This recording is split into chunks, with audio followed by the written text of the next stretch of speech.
So, paano po mag-login after mong ma-activate yung account mo? So, ang portal natin, lagi lang nasa token packet. Okay po? Lagi ka lang pong babalik sa discover. Ito po. Lagi ka lang pupunta dyan. Pag magla-login po kasi naka-activate ka na po eh. So, click mo yung discover. Click mo tong DAP browser. Ito. Click mo yan.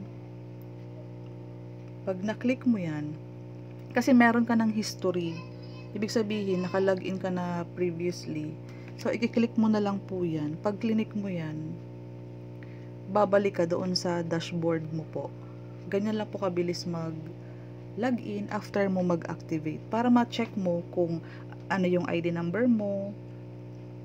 At para makopy mo tong link mo kung mag-activate yung referral mo. At makita mo kung nabili mo ba yung tamang slots na dapat mong bilhin. At ito po sa X4, nasa parting baba po siya.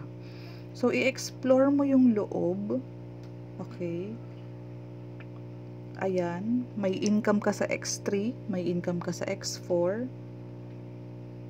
Ito po. Kung yung mga naka-highlight, yan pa lang po yung available account mo na kapag ang referral mo kumuha ng 100, magkakaroon ka ng income dyan sa 100 or sa first slot.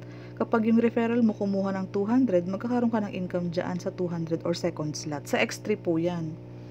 Ito po ang X3 program na tinatawag natin. And then, meron ka pong X4. Ito po yung X4. Sa parting baba yan. I-scroll mo lang. So, may income ka din dito per slot. Gagawa tayo ng separate video para sa ways to earn ni Forsage Tron.